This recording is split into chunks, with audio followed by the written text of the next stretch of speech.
నటుడు big boss contestant anchor లోబోకు గట్టి shock తగిలింది. అతనికి ఏడాది జైలు శిక్ష విధిస్తూ కోర్టు తీర్పునిచ్చింది.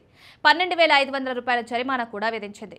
ఇంతకు ఏ కేసులో కోర్టులో లోబోకు జైలు శిక్ష విధించిందంటే 7 సంవత్సరాల క్రితం జరిగిన ఓ యాక్సిడెంట్ కేసులో ఈ తీర్పు వెల్లడైంది. తన కారులో వరంగల్ నుంచి హైదరాబాద్ వస్తున్న లోబో రఘునాథపల్లి మండలం వద్ద ఓ ఆటోను ఢీకొట్టారు. ఈ ప్రమాదంలో 2 మరణించగా కొందరికి గాయాలయ్యాయి. నాడు నమోదైన కేసులో తాజాగా లోబోకు కోర్టు శిక్ష విధించింది.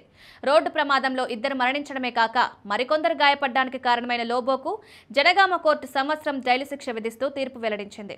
జనగామ జిల్లా రఘునాథపల్లి సీఐ శ్రీనివాస్ రెడ్డి ఎస్ఐలు తెలిపిన వివరాల ప్రకారం 7 సంవత్సరాల క్రితం లోబో ఓ టీవీ ఛానల్ కార్యక్రమం కోసం వీడియో షూట్ చేయడానికి తన టీంతో కలిసి వరంగల్ జిల్లాలోని లక్నవరం, భద్రకాళి చెరువు, రామప్ప, 1000 స్తంభాల ఆలయం వంటి ప్రాంతాల్లో పర్యటించారు. తర్వాత వరంగల్ నుంచి హైదరాబాద్కు తిరుగు ప్రయాణమయ్యారు. ఈ సమయంలో లోబోని స్వయంగా కారు నడిపారు. ఈ క్రమంలో లోబో కార్ డ్రైవ్ చేస్తూ హైదరాబాద్కు వస్తుండగా రఘునాథపల్లి మండలం నిడిగొండ వద్ద యాక్సిడెంట్ జరిగింది. లోబో తన కారును ఎదురుగా వచ్చిన ఓ ఆటోను ఢీకొట్టాడు.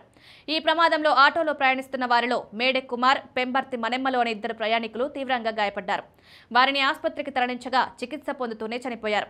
ఈ ప్రమాదంలో ఆటోలో ఉన్న మరికొందరికి గాయాలయ్యాయి. ఈ ఘటనలో లోబో, అతడి టీం ప్రయాణిస్తున్న కారు కూడా బోల్తా పడింది. దీంతో వారికి కూడా స్వల్ప గాయాలయ్యాయి. ఈ ప్రమాదం గురించి మృతుల కుటుంబ సభ్యుల పోలీసులకు ఫిర్యాదు చేశారు. దీంతో అప్పటి రఘునాథపల్లి పోలీసులు లోబోపై కేసు నమోదు చేశారు. ఈ కేసులో తాజాగా జనగామ కోర్టు తీర్పు వెల్లడించింది. యాక్సిడెంట్ చేసి 2 మృతికి కారణమైనందుకు గాను లోబోకు ఏడాది జైలు శిక్షతో పాటు జరిమానా విధిస్తూ కోర్టు తీర్పు వెల్లడించిందని పోలీసులు తెలిపారు.